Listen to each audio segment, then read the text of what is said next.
Behind me is a 2025 GMC Acadia in the Denali trim, and I've been trying to convince my dad to buy one.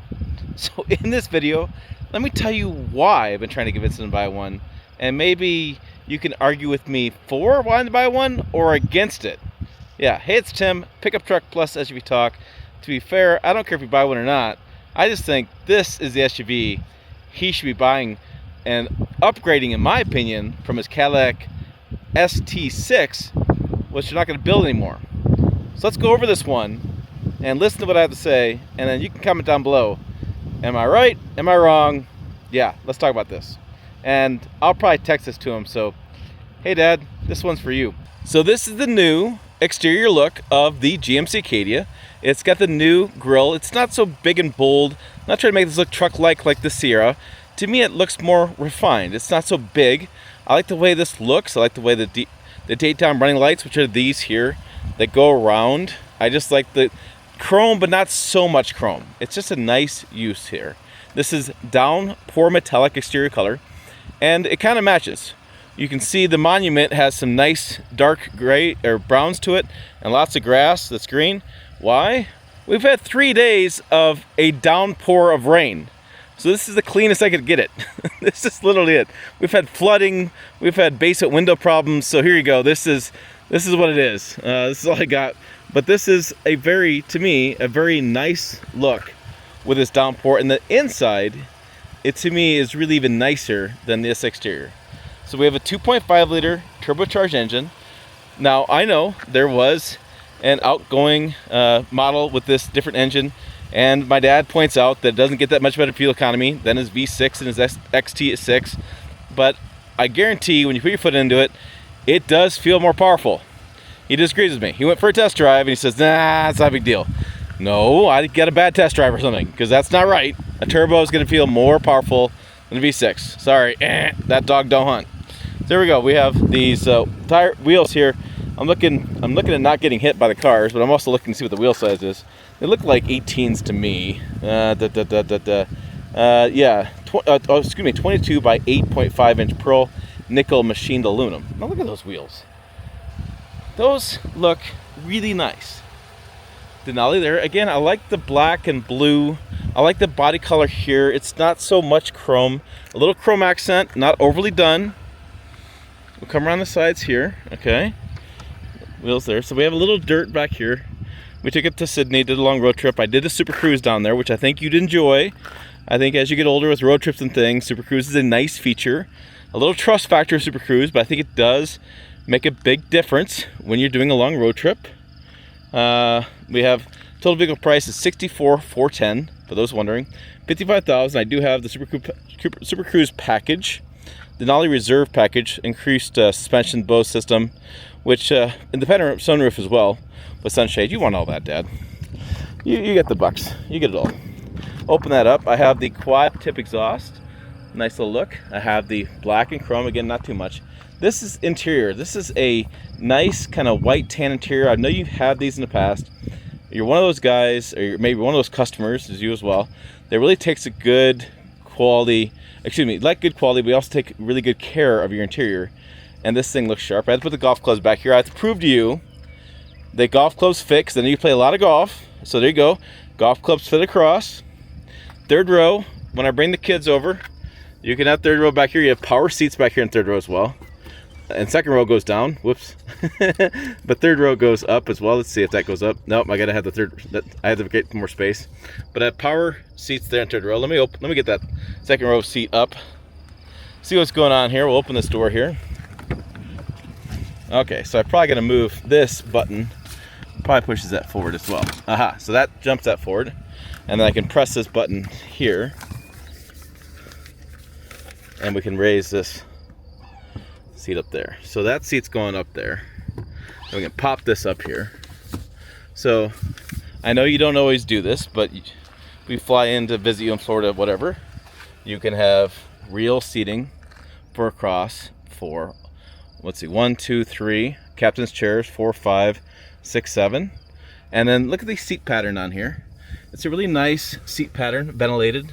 It's a nice, comfortable seat. I know. Imagine that. A nice, comfortable quality GM seat. You know, I've been talking for years about GM seats and how they haven't been so great. I have USBs back here for the kids. This is nice hard plastic here, easy to clean. Just wipe it off there. You have a nice entry point for the kids to get back there. Okay, and then this seat there's a button back here for the seat too. Should pop back up. Let's see. Hard to do when you're filming as well. Oh, there we go. Okay, look at that.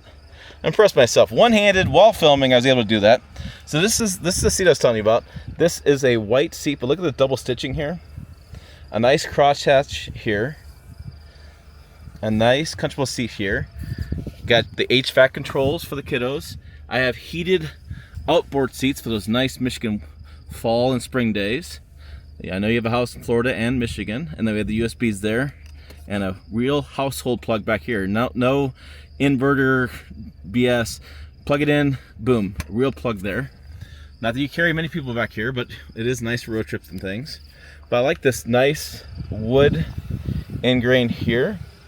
The Bose speaker system here, in that double hatching. Now I don't love the idea of white for myself with my kids, but in Grandpa's car, yeah, see, take good care of this, that quality there. I think this looks really good. Okay, let's come around here. We do have an exterior hands-free access, which means you can do the little foot thing and open up, and you can also close the button here. If you have never seen that, it's an option inside the cabin. You can turn it on, turn it off as a feature. Come out with stuff in your hands, take your foot out, and if you get the right sensor, it'll open up the tailgate for you. We have, again, I like the styling here. LED light styling there. Denali spell it there. Okay. Nice profile here. Let's check out the inside of the driver's side. So inside the cabin, one thing I do like they did is they made this IP, this instrument panel, it's very linear in that it's one line across. So I have really good visibility here, and this A-pillar is shrunken in pretty good. So I have really nice visibility. I don't have some weird, this is taller and that's shorter and all kind of weird stuff going on. They took this big screen and they dropped it down below. And this screen, I know people are going to be, there's always controversy with big screens. You don't need them, you need them, whatever. But I tend to like them. It's nice to be able to see everything you want to see, and the backup cameras are nice. So I think I can access that from the button here. I can press the camera, and now you can see around you. Navigating when you get a little older is not as easy as it used to be. Parking spots, things like that, when you're pulling into them, pulling out, you're able to see a lot better. No curb checks, getting parking lines really nicely, able to see those screens. And then they make a new thing I'll tell you a lot more about. Screen Protect, this company we're working with, they make this nice screen protector goes on here, and that way fingerprints aren't as prevalent on this. You keep scratches off. Nice little screen they put on this to cover this up, so that way you still can use it, but it's not so slick when you're driving. A little more tactile feel. I like the way those Protect screens work on this. I'll drop a link down in the description below if you're curious about that, if you're not my dad. You want to look at those things. Wireless charger here, little cubby hole for things. And again, this nice wood trim, it has a feel to it. It's got a texture to it. Cup holders. And then we have the center console with a good amount of storage in here. And then we have Denali spelled out over here as well, which I think is just a subtle little thing right there that I think it looks really good. So again, we have a little more touches here. Denali on the headrest. The panel sunroof that goes all the way back for the second row. So you have lots of daylight in here. I do have the digital rearview mirror. You have a normal mirror and a digital one, so you can do either or, depending on your preference. I know my dad. This is his style. I like it the other way. I'm averaging 22.4. We drove Sydney and back, which is an hour and a half, or hour 20 minutes or so. This is the Super Cruise. It lights up green when you're activated, and you just sit back and let it drive for yourself. Nice setup here. Everything within your controls. A little bit of chrome here. The shifter, pull to you, push down for drive, up for reverse, back to neutral. Works really well. HVAC controls, easy to access, works really well. Nice vents. Again, I find this interior to be very nice, very comfortable. I have a good amount of headroom, good amount of shoulder room. My wife and I drove down, had lots of shoulder room. Again, a very comfortable drive. Seats really comfortable. Plenty of horsepower and torque out of this. 8-speed automatic transmission. Not the ones they had problems with. The ones that the newer ones have been revised. And so again, lots of things I like about this. And I don't understand why you thought the powertrain wasn't powerful enough. I'm thinking you just had a bad test drive. Because this is, again, they fixed everything I didn't like about it. It used to be like riding around a tank. It was really kind of small like this. The seats were terrible. The powertrain was sluggish. Nothing I liked about the prior generation. I think this one is really well done. And speaking of that, let's go for a drive and I'll wrap up a few more thoughts on this. Okay, out on the road, there's just not enough good things to say about this. I just think it drives really nice. It's quiet. I think it's powerful. I like the Super Cruise features, especially for older drivers. It's going to give you more safety features. It's going to allow you to do long distance trips with less fatigue. Feel safe behind the wheel. Good visibility. Again, everything within touch. All my radio controls, HVAC controls, easy to access, easy to reach. It's hard for me to say that they didn't knock this out of the park. You know, they really did a really good job on this as far as a full ground up redesign. All of my complaints, prior generation, like I said a few times in this video, are gone.